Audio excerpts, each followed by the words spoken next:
जय हिंद साथियों। आज से हम लोग जो है बिहार बोर्ड हिंदी मीडियम वालों के लिए आज से जो है क्लास 10th का मैथ जो है शुरू कर रहे हैं। तो आप जो अगर चैनल पर न्यू है तो चैनल को सब्सक्राइब कर लीजिए और बेल आइकन को दबा दीजिए। ना देर करते हुए चलिए वीडियो को शुरू करते हैं। चलिए देखिए यहाँ पर वास्तविक संख्या हम लोग का पहला चैप्टर का नाम है वास्तविक संख्या। इसको इंग्लिश में बोला जाता है रियल नंबर्स। ठीक है, यानी कि वास्तविक संख्याएं रियल नंबर्स। तो चलिए यहाँ पर देखिए सबसे पहला जो हम लोग का प्राकृत संख्याएं नेचुरल नंबर्स। प्राकृत संख्याएं नेचुरल नंबर्स यानी कि अभी बेसिक है, ये वाला जो है अभी बेसिक है। ठीक है, तो प्राकृत संख्याएं नेचुरल नंबर, तो ये जो होती है हम लोग का गिनती की संख्या को प्राकृत संख्या कहते हैं। ठीक है, गिनती की संख्या को प्राकृत संख्याएं कहते हैं। इसको एग्जाम्पल के थ्रू हम लोग समझ लेते हैं। जैसे में मान लीजिए 1 हो जाएगा, 2 हो जाएगा, 3 हो जाएगा, ठीक है, 4, 5, 6, 7, 8, यानी कि गिनती की संख्या देखिए जैसे हो जाएगा 9 हो जाएगा, मान लीजिए 10, 11, 12 डैश डैश डैश जो है ये अनंत तक जाएगा। ठीक है, यानी कि अनडिफाइंड बोल सकते हैं इसको, यानी कि अनंत तक। ठीक है, चलिए यहाँ से अनंत तक जाएगा। उसके बाद आता है हम लोग का पूर्ण संख्याएं। पूर्ण संख्याएं, तो ये क्या होता है दोस्तों, जो संख्या 0 से शुरू होकर के अनंत तक जाती है उसे हम लोग पूर्ण संख्या कहते हैं, यानी कि होल नंबर्स। यानी कि होल नंबर्स। ठीक है, यानी कि देखिए यानी कि 0, 1, 2, 3, 4, 5, 6, 7, 8, ठीक है, 9, 10 डैश डैश डैश डैश, यह भी अनंत तक जाएगा। याद रखिएगा अनंत तक, यानी कि पूर्ण संख्याएं जो होती है 0 से शुरू होकर के अनंत तक जाती है। ठीक है, 0 से शुरू होकर अनंत तक जाएगी, अनंत तक, उसे हम लोग बोलेंगे पूर्ण संख्याएं। और प्राकृतिक संख्याएं में 1 से शुरू होकर अनंत तक जाती है। ठीक है, तो इसको हम लोग बोलते हैं प्राकृतिक संख्याएं। उसके बाद आ रहा है हम लोग का देखिए पूर्णांक संख्याएं, यानी कि इंटीजर्स नंबर, इंटीजर्स।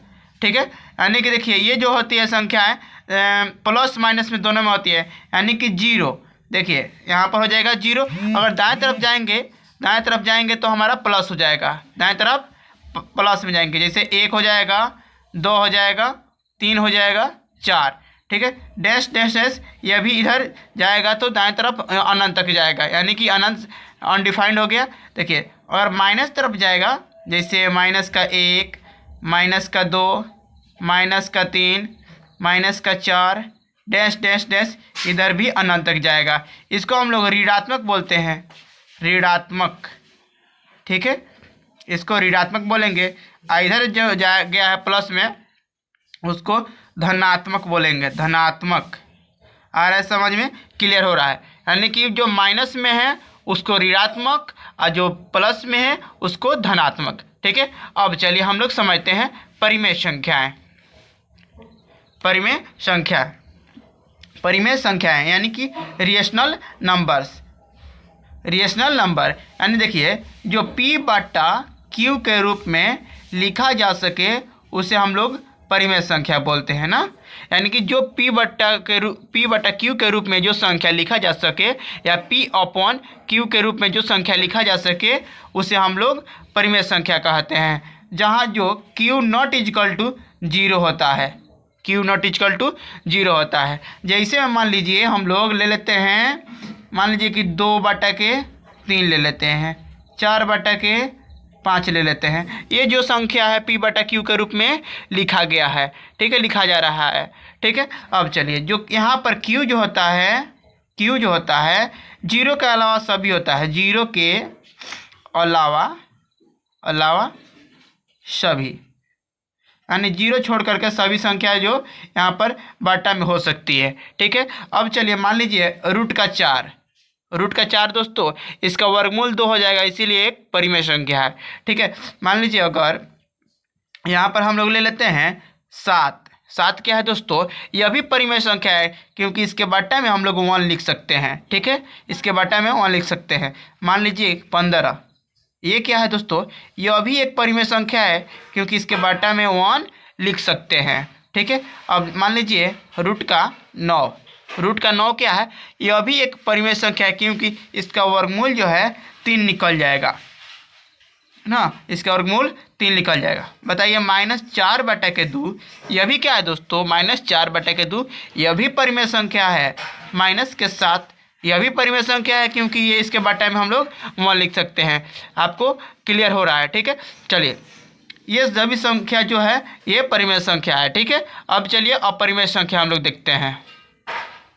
अपरिमेय संख्या, अपरिमेय संख्या है यानी कि जो संख्या p/q के रूप में नहीं लिखा जा सके उसे हम लोग अपरिमेय संख्या कहते हैं। यानी कि इसमें जो होता है p/q के रूप में इसे नहीं लिखा जा सके उसे हम लोग अपरिमेय संख्या कहते हैं। चलिए मान लीजिए एग्जाम्पल में रूट का 3 क्या है, ये एक अपरिमेय संख्या है क्योंकि इसका पूर्ण रूप से वर्गमूल नहीं निकल पाएगा, इसका पूर्ण रूप से वर्गमूल जो है नहीं निकल पाएगा, इसीलिए ये क्या है, अपरिमेय संख्या। मान लीजिए रूट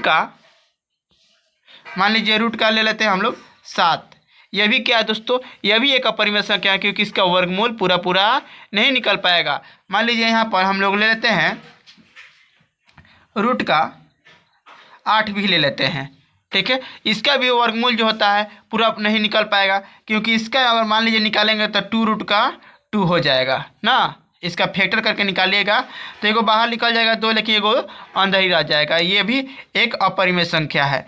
मान लीजिए पाई की बात किया जाए, पाई क्या है दोस्तों, ये एक अपरिमेय संख्या है, लेकिन अगर इसका मान की बात किया जाए 22/7 जो होता है ये एक परिमेय संख्या होता है। 22/7 क्या होता है, एक परिमेय संख्या, लेकिन पाई जो होता है अपरिमेय संख्या।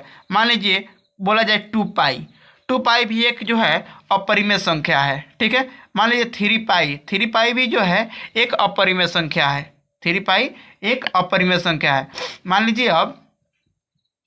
मान लीजिए कोई संख्या दे दिया 0.1 दे दिया, 2 उसके बाद डबल 1 कर दिया, मान लीजिए 2 कर दिया, फिर 1 कर दिया, ठीक है। मान लीजिए 2 कर दिया, 1 कर दिया और उसके बाद 2 दे करके डैश। यह भी दोस्तों क्या है, एक अपरिमेय संख्या है। याद रखिएगा आपके एग्जाम में पूछ सकता है ये ऐसा प्रश्न, तो इसको अपरिमेय संख्या है, ठीक है। मान लीजिए और दे दे 2π/3 यह भी जो है हमारा एक अपरिमेय संख्या है, एक ये अपरिमेय संख्या है, याद रखिएगा, ठीक है। अब चलिए हम लोग वास्तविक संख्या देखते हैं।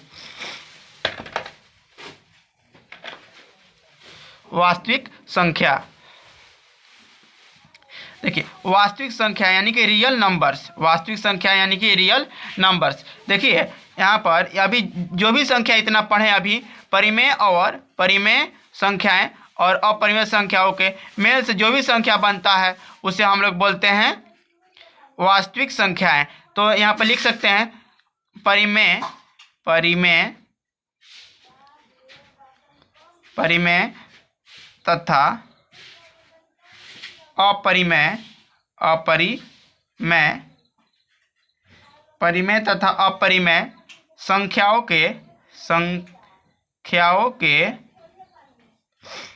परिमेय तथा अपरिमेय संख्याओं के संग्रह को वास्तविक संख्या कहते हैं। वास्तविक संख्या कहते हैं, ठीक है। क्लियर हो रहा है। अब चलिए हम लोग समझते हैं यहाँ पर यूक्लिड विभाजन प्रमेयिका को हम लोग समझ लेते हैं, ठीक है। चलिए यूक्लिड विभाजन प्रमेयिका को हम लोग एक साधारण भाग से समझेंगे। मान लीजिए भाग देते हैं 5 में 2 से, ठीक है। 5 में 2 से भाग देंगे, 2 बार में भाग चल जाएगा यानी कि 4 आ जाएगा हमारा, है, शेष बच जाएगा 1। चलिए इसको हम लोग बोलते हैं, इसको भाज्य बोलते हैं, भाज्य ना, इसको भाज्य बोलते हैं, इसको बोलते हैं हम लोग भाजक, ठीक है। इसको बोलते हैं हम लोग भागफल, ठीक है। इसको बोलते हैं हम लोग शेषफल, ठीक है, इसको शेषफल बोलते हैं। चलिए मान लीजिए 5 बराबर के 5 बराबर का हो जाएगा 2, ठीक है। और यहाँ पर जो हो जाएगा 2, अब प्लस का जो होता है आर होता है ना, प्लस का आर होता है, यानी कि भाज्य बराबर यहाँ पर होगा भाज्य